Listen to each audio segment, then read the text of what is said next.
할렐루야. 예수 그리스도 이름으로 하나님의 말씀 함께 나누도록 하겠습니다. 이제 오늘은 출애굽기 10번째 시간인데요. 사실은 지난 시간에 우리 11번을 먼저 했죠? 기억나십니까?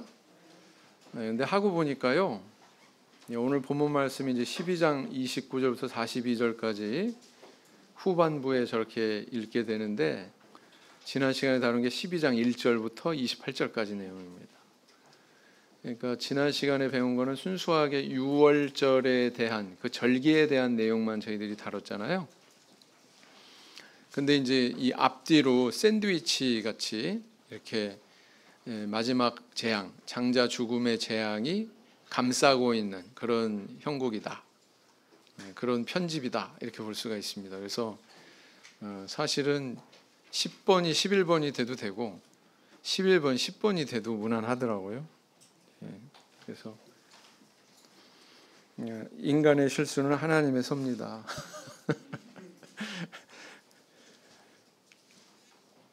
자, 오늘 본문을 한번 읽어보도록 하겠습니다. 제가 한 절, 우리 성도님들 한 절 이렇게 교독하시겠습니다. 여호와께서 모세에게 이르시기를, 내가 이제 한 가지 재앙을 바로와 애굽에 내린 후에야 그가 너희를 여기서 보낼지라. 그가 너희를 보낼 때에는 여기서 정령 다 쫓아내리니.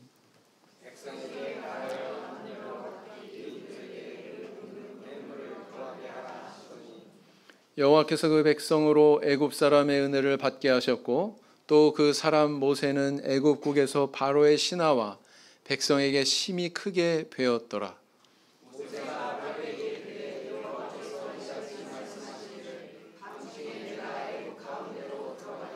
애굽 가운데 처음 난 것은 위에 앉은 바로의 장자로부터 맷돌 뒤에 있는 여종의 장자까지와 모든 생축에 처음 난 것이 죽을지라.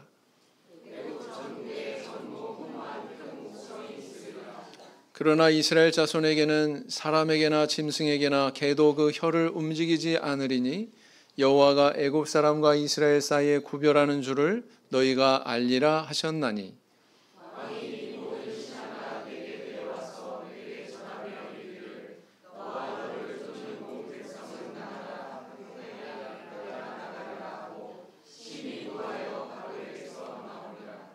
여호와께서 모세에게 이르시기를, 바로가 너희를 듣지 아니할지라.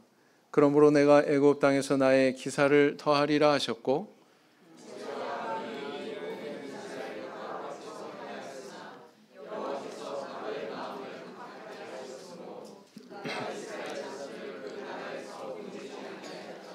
아직 일이 일어났어요? 안 일어났어요?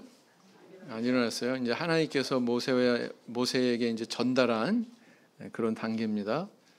그러고 나서 이제 6월절에 대한 이야기가 맞춰지고, 거기에 이어서 29절부터 실제로 일어난 사건을 기록을 하고 있습니다.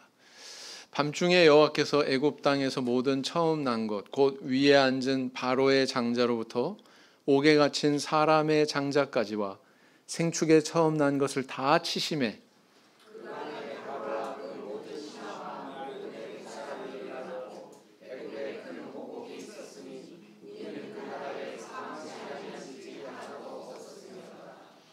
밤에 바로가 모세와 아론을 불러서 이르되, 너희와 이스라엘 자손은 일어나 내 백성 가운데서 떠나서 너희의 말대로 가서 여호와를 섬기며 너희의 말대로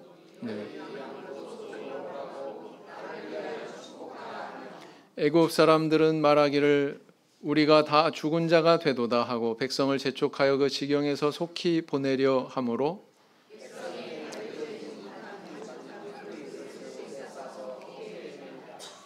이스라엘 자손이 모세의 말대로 하여 애굽 사람에게 은금 패물과 의복을 구하매,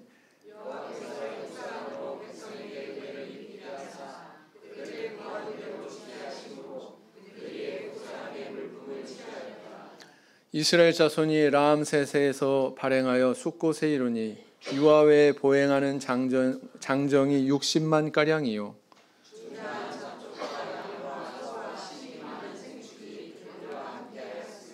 그들이 가지고 나온 발교되지 못한 반죽으로 무교병을 구웠으니 이는 그들이 애굽에서 쫓겨남으로 지체할 수 없었음이며 아무 양식도 준비하지 못하였음이었더라.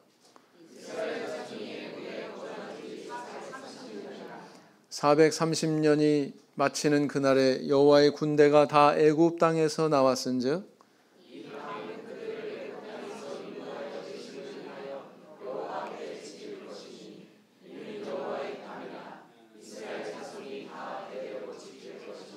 네.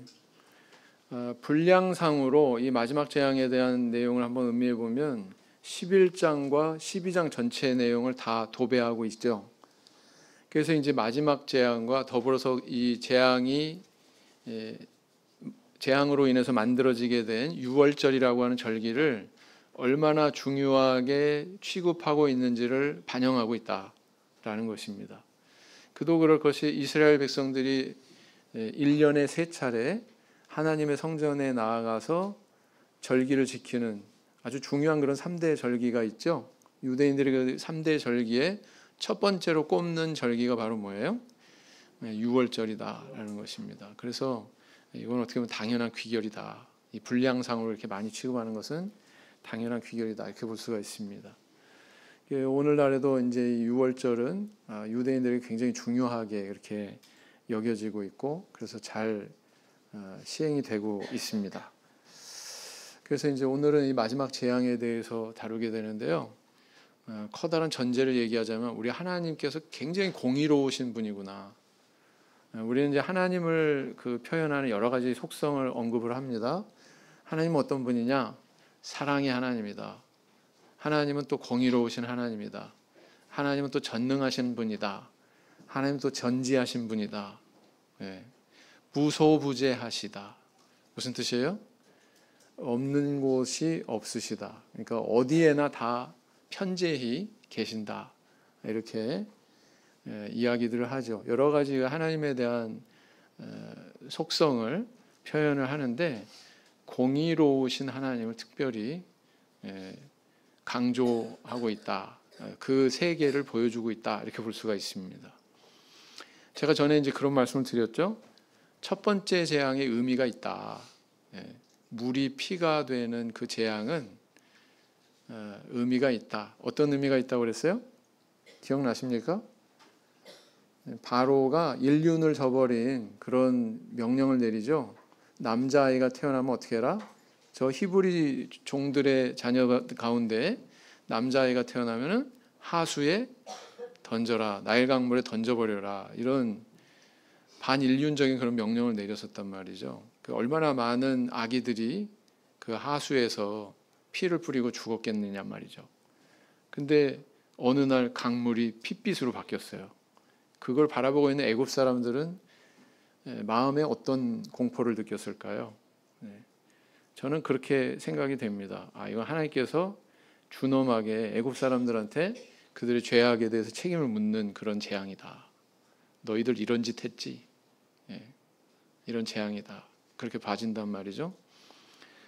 그리고 또 이제 이 재앙에 대한 재앙을 통한 이런 경고의 메시지를 넘어서서 이 10개의 재앙 중에 마지막 재앙에서는 그들이 히브리 민족의 그 아기들의 목숨을 이렇게 앗아간 것처럼 장자의 죽음을 통해서 애굽 사람들의 또한 생명도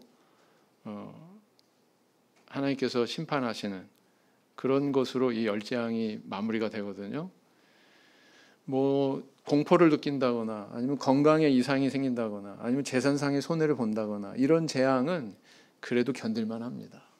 그래도 견딜만 하고 아직도 완고하고 강팍하게 하나님을 대적할 수 있는 그런 태도를 유지할 수 있지만 결정차가 된 거죠. 죽음이라고 하는 것은 결정타잖아요. 그죠? 한 가지 이제 말씀을 드리면 결혼식에 그 하객으로 참여해 가가지고 전도된 사람 없어요. 전도 될 수 있는 가능성이 별로 없습니다. 근데 장례식장에 가면은요, 그 뭐예요? 상주나 아니면 상주의 가족들을 전도할 수 있는 가능성이 훨씬 더 높죠. 왜 그렇습니까? 그 죽음이라고 하는 그런 커다란 사건 앞에서 누구나 다 나약해진단 말이에요. 누구나 다 진지해진단 말이죠. 그러니까 그런 상태에서 이야기하기가 참 좋다. 복음을 전하기가 참 좋은 영적인 형편이 된다라는 것입니다. 설교에 제일 집중하는 그런 체험은요, 저는 장례식장에서 체험했거든요. 평상시 때는 이렇게 잘 안 듣고 그런 사람이 몇 사람은 있는데 모든 사람이 그냥 또렷하게 예, 그렇게 경성하면서 설교에 집중하는 거는 장례식장에서 제가 가장 진하게 경험을 했습니다. 그렇다, 죽음이란 그런 거다라는 것입니다. 자, 오늘 그 말씀을 잘 읽으셨는지 한번 볼까요? 하나님의 애굽에 내신 마지막 10번째 재앙, 어떤 재앙인가? 장자 죽음의 재앙, 보통 장자 재앙 이렇게도 표현하는데 그게 다 설명을 못 해주죠. 더 정확하게 좀 부연을 하면 장자 죽음의 재앙 이렇게 표현하는 것이 더 확실하게 와닿는 것 같습니다. 그래서 장자 죽음의 재앙인데 여기서 장자는 사람만 얘기하는 게 아니죠. 사람뿐만 아니라 가축까지도 모든 첫 태생, 처음 태어난 그런 사람과 생축은, 짐승은 죽게 되는 그런 재앙이었다라는 것입니다. 자, 하나님 이스라엘 백성들에게 이웃으로부터 무엇을 구하게 하셨는가 그랬어요. 이것도 이제 공의로우신 그런 하나님의 일면을 발견할 수가 있죠. 애굽 사람들이 히브리 사람들 아기의 생명을 빼앗았기 때문에 거기에 대해서 생명으로 그들이 갚게 하는 그런 심판을 내리셨는데 또 뭘 구하게 하시냐면은 애굽 사람들의 재물을 취하게 하십니다. 그것은 어찌 보면 그동안 정말 뼈 빠지게 고생한 이스라엘 백성들에게 노임으로 하나님께서 허락하신 것이 아니냐 이렇게 볼 수가 있죠. 그들의 노동의 대가로 애굽 사람들의 물품을 취하게 한 거다 이렇게 볼 수가 있습니다. 그래서 이 생명에는 또 이 생명으로, 그 다음에 또 그 노동에는 또 그 노동의 대가로 이렇게 그 값을 찾게 하시는구나 라는 걸 우리 발견하게 되죠. 하나님은 공의로우신 분이다 라는 것을 발견할 수가 있습니다. 마지막 재앙의 결과 애굽 백성과 이스라엘 백성의 형편은 각각 어떠했는가 그랬습니다. 몇 가지 재앙에서 계속 대조가 일어났죠. 애굽은 바로의 장자로부터 옥에 갇힌 사람의 장자까지, 맷돌 돌리는 그런 일을 하는 종까지. 그러니까 예외가 있다는 거예요, 없다는 거예요? 신분 고하를 막론하고 예외 없이 다 이렇게 처음 난 장자와 처음 난 짐승이 죽었다. 반면에 이스라엘 백성들은 어땠습니까? 이렇게 표현하고 있습니다. 개도 그 혀를 움직이지 않을 만큼 평온했다 라는 겁니다. 여러분들 개는 굉장히 민감하죠? 밤에 이렇게 주택 잔뜩 있는 곳에 개를 여럿 키우고 있다면 한 녀석이 컹컹하고 짖으면 어때요? 막 연쇄적으로 막 저기서 짖고 여기서 짖고 막 시끄럽잖아요. 그만큼 이제 이 개가 굉장히 민감한데 그런 개들이 혀를 움직이지 않을 만큼 평온하고 고요했다라는 것을 이렇게 성경에서 표현을 하고 있습니다. 이스라엘 백성들이 애굽을 나올 때의 인구수는 대략 몇 명이었는가? 37절 보니까 몇 명이라고 나와 있어요? 장정만 60만 명 가량이다. 보통 그 장정 이렇게 표현하면 전쟁에 나아가서 전투 임무를 수행할 수 있는 그런 연령대를 얘기합니다. 그래서 20세 이상 남자, 그리고 아마 그 조사해 보세요. 50세 이하 정도를 얘기할 거예요. 50세. 제사장의 은퇴 나이가 50세죠. 그죠? 옛날에는 훨씬 지금보다 은퇴 나이가 빨랐다. 아닌가요? 요즘엔 40대인가요? 아무튼 노약자까지 모두 포함하면은 약 200만 명 정도는 되었을 것으로 그렇게 추정을 합니다. 그러니까 엄청난 그런 규모지요. 이 많은 사람을 이끌고 광야로 들어간다? 이것도 보통 일이 아니었을 것이다. 이스라엘 백성들이 애굽에서 쫓겨 나오듯이 급하게 나온 증거는 무엇인가 그랬습니다. 34절 39절 보니까 어떻게 기록하고 있냐면은 발교되지 않은, 이것은 우리 요즘 표현으로는 발효되지 않은, 이것도 똑같습니다. 발교되지 않은 떡반죽을 가지고 나왔다. 이게 바로 뭐예요? 우리 지난 시간에 배운 무교병의 기원이 되는 거죠. 무교병. 6월절 절기에 먹는 그 떡, 무교병의 기원이 되는 그런 내용이다. 그래서 이렇게 애굽에 내린 이 장자의 재앙은 우상 숭배 문화가 만연했던 애굽에 대한 우리 하나님의 또한 심판이다. 이런 관점에서 볼 때에 그것은 오시리스라고 하는 우상에 대한 우리 하나님의 심판이었다. 이렇게 볼 수가 있습니다. 저 오시리스 우상의 몸에 전체적으로 뭐 인어공주 같이 막 뭐 비늘이 잔뜩 붙어 있잖아요. 비늘이 아니고 저기 유방을 표현한 거예요. 유방이 저렇게 많아요. 온몸에 다 유방이 있어요. 유방은 언제 활용이 됩니까? 젖먹일 때. 그죠? 그래서 다산을 기원하는 그런 우상이 바로 뭐예요? 다산을 주관한다고 믿었던 우상이 바로 오시리스예요. 많은 그런 자손을 낳고 번성케 한다. 왼쪽에 보니까 조그만 인형 같은 게 4마리가 있죠? 저게 바로 오시리스가 낳은 자녀들입니다. 자녀들 신이에요. 신을 저렇게 표현한 거예요. 그래서 이 오시리스 우상은 이 장자의 재앙이 임할 때 아무런 그런 능력도 발휘하지 못했다. 그래서 하나님께서는 이 우상이 얼마나 쓸데없는 존재인지에 대해서 애굽 만천하에 다 선포를 하신 거죠. 이 재앙을 통해서. 그렇다. 이게 미이라입니다. 어떤 미이라냐면 모세와 대결했던 람세스 2세의 미이라입니다. 지금도요. 치아의 모양 그대로 있고요. 그다음에 머리카락도 있고요. 손톱도 있고 그래요. 참 애굽의 이런 그 미라 만드는 기술이 대단하구나라는 걸 알 수가 있죠. 동영상으로 볼 수 있습니다.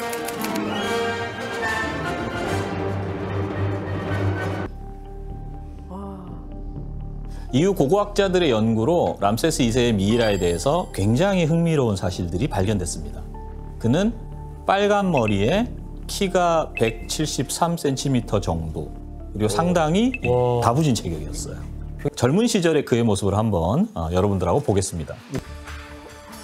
고대 이집트 최고 황금기를 이끈 람세스 2세는 정통 파라오의 혈통은 아니었습니다. 파라오가 된 것은 운이 좋은 할아버지가 계셨던 덕분이었어요. 그 할아버지는 후계자가 없었던 왕 때문에 본인이 운 좋게 파라오가 되면서 그의 아버지가 그 뒤를 이어서 파라오가 됐고, 결국에는 람세스 2세는 25세, 25살의 나이에 고대 이집트 최고의 통치자인 파라오로 즉위하게 됩니다. 대략 한 66년 동안 이집트를 통치하는데 이건 굉장한 경우입니다. 맞아요. 장수하셨네. 네, 당시 고대 이집트인들의 평균 수명이 약 40세 정도였는데 람세스 2세는 무려 91세 정도까지 파라오 자리에 머물러 있었기 때문이죠. 네, 여기까지입니다. 이게 바로 그 모세와 대결했던 그 바로 람세스 2세가 되겠습니다. 람세스 2세의 아들도 죽었어요, 안 죽었어요? 신들과 왕들, 그 출애굽을 다룬 그 영화를 보면 막 죽은 아들의 시신을 부둥켜 안고서 막 오열하는 그런 장면이 나오죠. 역시 이 바로의 장자도 예외는 아니었다라는 것입니다. 스핑크스의 발 사이에 투투모스 4세 석비가 있는데 굉장히 흥미로운 그런 문구가 있어요. 이게 혹시 장자재앙과 무슨 연관이 있는 거 아닌가 싶은. 여기 석비에는 어떤 내용이 기록이 되어 있냐면 투투모스 4세가 이제 어느 날 피라미드 근처에서 사냥하다가 낮잠을 자는데 꿈을 꿨대요. 근데 이 천사가 나타나가지고 네가 앉은 곳을 팔아. 그러면 내가 내게 왕관을 씌워주리라 이렇게 말했대요. 그 꿈을 깨었는데 그러고 나서 궁으로 돌아가니까 형이 급사했답니다. 그래서 형을 대신해서 왕이 되었다고 하는 그런 사연을 여기 기록을 하고 있어요. 그래서 이렇게 이 장자의 재앙은 서두에 말씀드린 것처럼 공의로우신 그런 하나님의 공의에 대해서 설명하는 가장 간단한 표현법은 뭡니까? 눈에는 눈, 이에는 이, 피에는 피, 그죠? 생명에는 생명, 뭐 이렇게 표현하지 않습니까? 그래서 그런 하나님의 공의에 대해서 언급하고 있는 그런 내용들이 성경에 더러 등장한다. 신명기 19장 10절 읽어보시겠습니다. 시작. 내 하나님 여호와께서 내게 기업으로 주시는 땅에서 무죄한 피를 흘림이 없게 하라. 이같이 하면 그 피가 내게로 돌아가지 아니하리라 그랬어요. 하나님께서 이런 말씀을 하셨다는 거예요. 이게 하나님의 공의의 세계라는 거예요. 이런 관점에서 장자의 재앙을 보면 분명히 원인이 있다라는 거죠. 계시록 16장 6절에도 이런 말씀이 있습니다. 시작. 저희가 성도들과 선지자들의 피를 흘렸으므로 저희로 피를 마시게 하신 것이 합당하니이다 하더라. 이렇게 표현하고 있단 말이죠. 하나님의 공의의 세계를 보여주고 있다. 자, 저 깊은 바다로 한번 보겠습니다. 하나님이 애굽에 내리신 10번째 재앙의 의미와 그 무게감에 대해서 이야기해 보자 그랬습니다. 다산의 왕, 아까 그 화보의 자료에 오시리스라고 그랬죠? 그리고 또 생명의 신인 이시스에 대한 심판이었다. 애굽에는 우상이 뭐 몇 개 정도가 아니에요. 30 몇 개 정도가 있습니다. 밝혀진 것만 해도 30 몇 개가 있습니다. 그러니까 이게 하나의 우상에 대한 심판이다가 아니고 여러 것을 관장하는 여러 우상에 대한 심판을 의미한다. 이렇게 볼 수가 있는 거죠.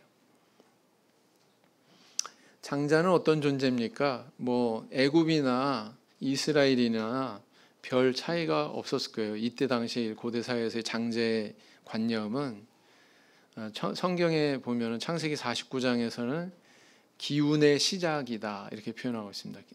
그 다음에 혈통의 계승자지요, 가정의 대표이기도 합니다.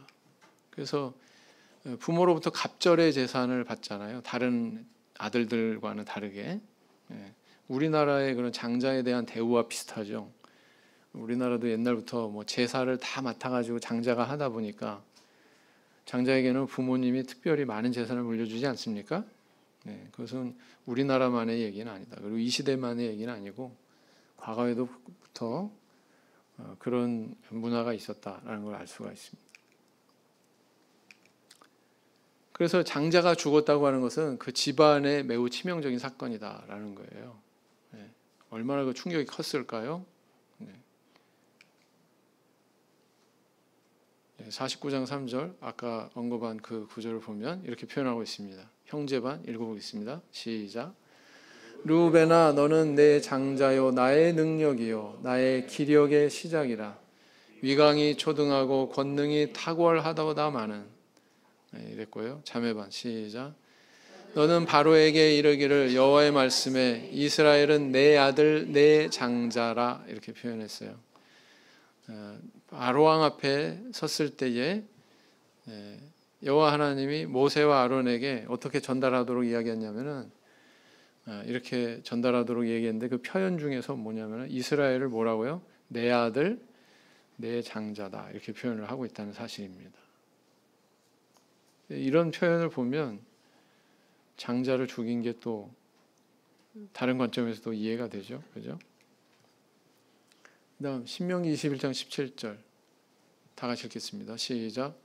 반드시 그 미움을 받는 자의 아들을 장자로 인정하여 자기의 소유에서 그에게는 2 몫을 줄 것이니 그는 자기의 기력의 시작이라.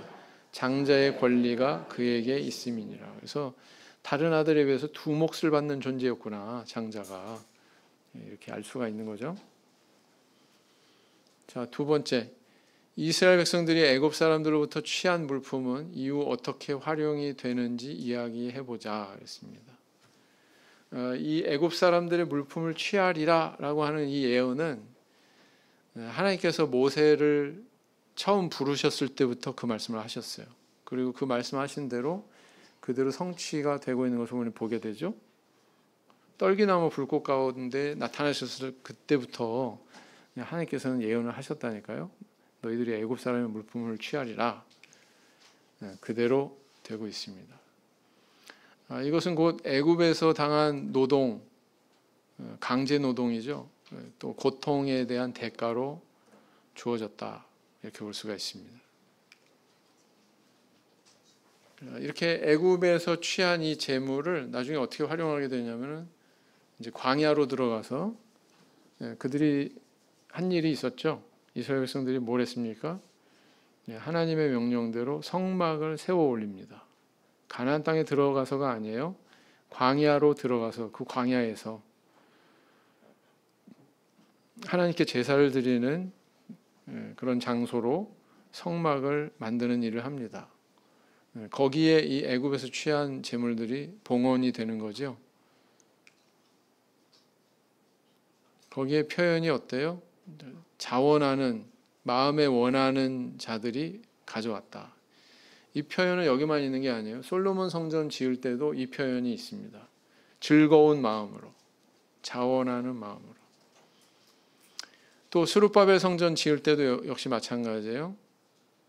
자원하는 마음으로, 곧 즐거워하는 마음으로 가지고 나왔다. 이게 계속 나와요. 우리가 여기서 교훈 받을 수 있는 건 뭐예요? 하나님 앞에 드리는 거는 억지로 하거나 인색함으로 하면 안 되고 어떻게 해야 된다? 반드시 즐겁게 해야 된다. 자원하는 마음으로 해야 된다. 하나님 앞에 봉헌하는 것만 그런 게 아니에요. 봉사하는 것도 역시 마찬가지예요. 봉사하는 것도 자원하는 마음으로, 즐거운 마음으로 해야 된다.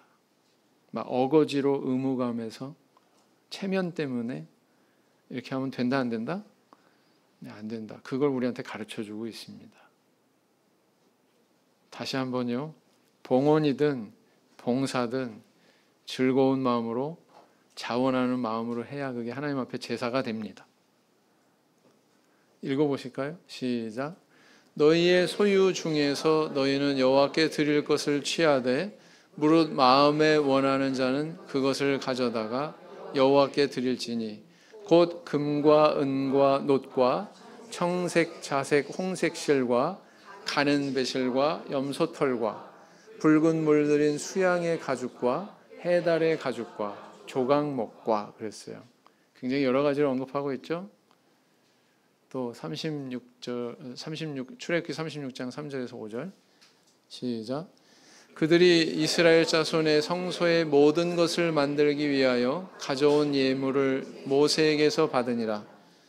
그러나 백성이 아침마다 자원하는 예물을 연하여 가져오는 고로 성소의 모든 일을 하는 지혜로운 자들이 각기 하는 일을 정지하고 와서 모세에게 구하여 가로되 백성이 너무 많이 가져오므로 여호와의 명하신 일에 쓰기에 남음이 있나이다.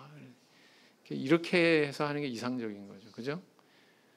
네, 어떤 교회는 막 너무 없이 시작하다 보니까 모금해가지고 조금 지어 올리다가 중단되고 또 모금하고 또 조금 올리고 또 중단되고 그런 경우도 있었습니다.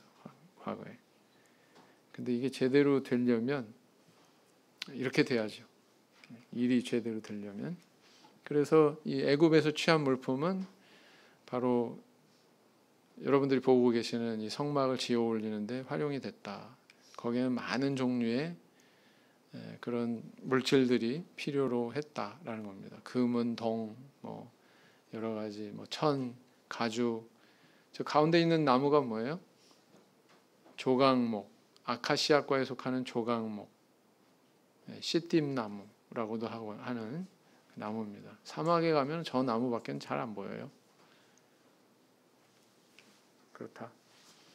그다음 마지막 재앙처럼 이스라엘 백성들에게 아무런 피해가 없을 것이라는 말씀을 찾아보고 그것은 어떤 사실을 알려주는지 이야기해 보자 그랬습니다. 몇 개의 재앙에서 이스라엘 백성들에게는 피해가 없었다는 그런 구절들이 등장하죠. 네. 특별히 이제 개도 혀를 안 움직일 것이라고 하는 이 표현을 아까 설명을 했습니다.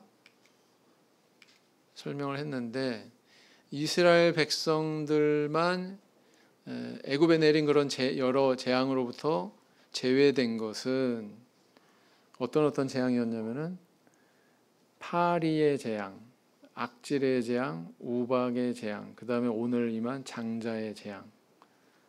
이 재앙이 임했을 때 이스라엘 백성들에게는 그 재앙이 비껴갔다, 임하지 않았다, 이렇게 표현을 하고 있다는 거예요. 자, 그럼 뭘 알 수 있습니까? 이 재앙은 먼저 읽어보겠습니다. 출애굽기 8장 22절 다 같이 시작. 그날에 내가 내 백성에 거하는 고센 땅을 구별하여 그곳에는 파리 떼가 없게 하리니 이로 말미암아 나는 세상 중에 여호와인 줄 내가 알게 될 것이라. 또 형제반 자매반 시작. 이튿날에 여호와께서 이 일을 행하시니 애굽의 모든 생축은 죽었으나 이스라엘 자손의 생축은 하나도 죽지 아니한지라 그랬어요. 자매반 이스라엘 자손에 거한 고센 땅에는 우박이 없었더라 그랬죠. 그래서 이런 그 기록이 계속되고 있는 것은 이 재앙이 무슨 자연 현상으로 일어난 거예요? 그거 아니다라는 걸 분명히 보여주고 있는 겁니다. 그리고 하나님께서 이렇게 의지적으로 행한 재앙이고 또 그런 의지적으로 행한 재앙이다 보니 하나님의 선민에 대해서는 피해가 없도록 이렇게 특별히 조치하는 그런 내용을 발견할 수가 있는 거죠. 그래서 하나님은 당신의 백성에 대해서 아주 특별하게 생각하시고 대하시는구나 라는 걸 알 수가 있습니다. 네. 그래서 세례 안 받은 사람은 빨리 세례 받아야죠. 그죠? 뭐 교회 와가지고 나도 주방에 가서 봉사할 수 있게 해달라.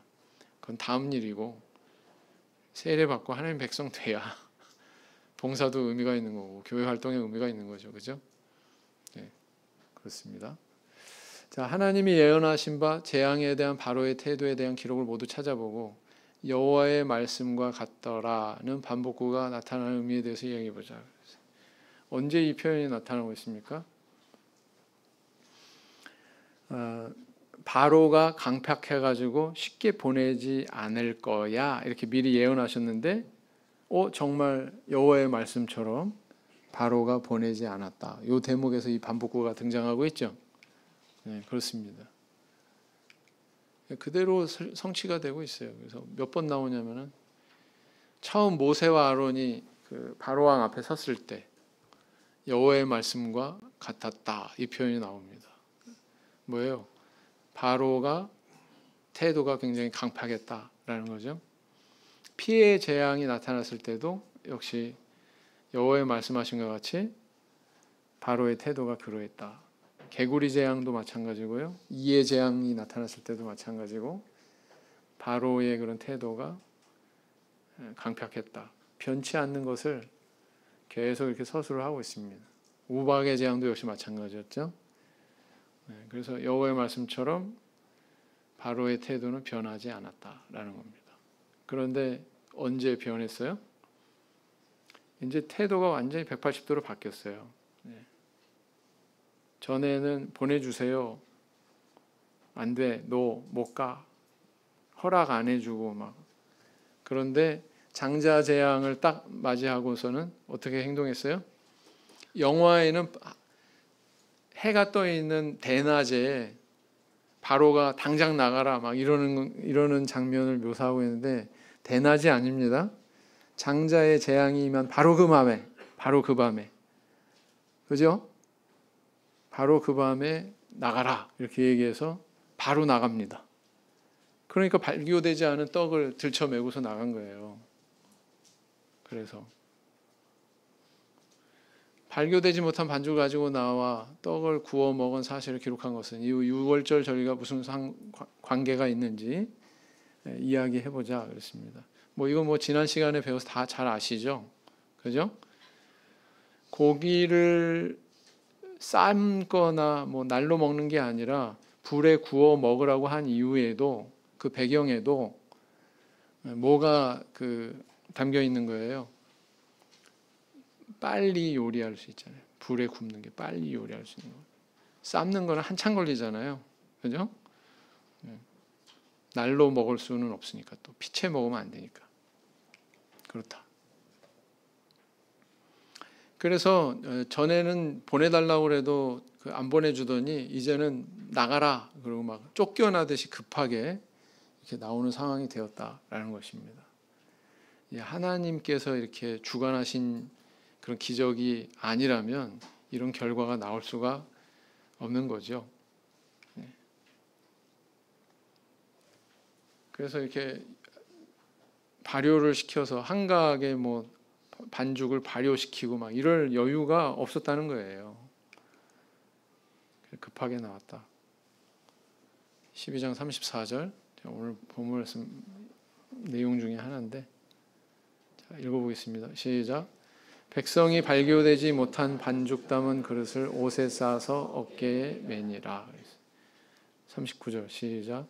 그들이 가지고 나온 발교되지 못한 반죽으로 무교병을 구웠으니 이는 그들이 애굽에서 쫓겨남으로 지체할 수 없었으며 아무 양식도 준비하지 못하였음이더라. 그랬어요. 우리는 저 한국 전쟁 6.25 사변 때 그때의 어떤 형편을 기념하기 위해서 언젠가 그 주먹밥 만들어서 이렇게 막 나눠주고 막 먹고 막 그런 걸 본 적이 있거든요. 말하자면 이제 그런 문화와 또 이렇게 견주어 볼 수가 있지 않느냐 이렇게 볼 수가 있습니다. 그래서 내게 주시는 음성 어떤 것이 있을까요? 나는 악인과는 구별하시는 하나님의 특별한 은혜에 대한 체험이 있는가? 있으십니까? 내가 이렇게 하나님 믿는 백성이 되니까 하나님께서 나를 이렇게 특별히 지켜주시고 나를 이렇게 특별히 인도하시는구나. 이런 데 대한 체험이 있으시죠? 있으셔요? 그런 분은 간증해야 됩니다. 아멘 하신 분은 간증 준비하세요. 나는 하나님의 모든 계획대로 내 인생이 진행된다는 믿음이 있는가? 여러분 430년 만에 하나님께서 아브라함한테 예언하신 것처럼 이 애굽 땅을 떠나서 이제 가나안을 향해 출발을 했습니다. 우연이 아니죠. 하나님의 철저한 계획 속에서 이게 이루어진 거예요. 비록 그게 저 500년 전에 예언된 일이지만 그대로 되고 있지 않습니까? 참 놀랍죠. 하나님은 이렇게 우리의 발걸음을 인도하시는 분이다. 하나님의 뜻이 이루어진 거대한 물결 가운데 나는 거기에 지금 참여하고 있는 거다라는 겁니다. 그런 믿음이 있어야 되겠다. 나는 이방인들로부터 신앙 때문에 존중받고 호의를 받는 체험이 있는가? 있으셔야죠. 그죠? 모세가 애굽 사람들한테 뭐 보통 존재로 보이지 않았다고 그렇게 표현하고 있죠. 내가 하나님을 높였기 때문에 하나님께서도 나를 높여주시는 그런 체험이 있으신 우리 성도님들, 우리 가정들 되시기 바랍니다. 오늘 여기까지 살펴봤습니다. 묵상기도 하시겠습니다. 아멘.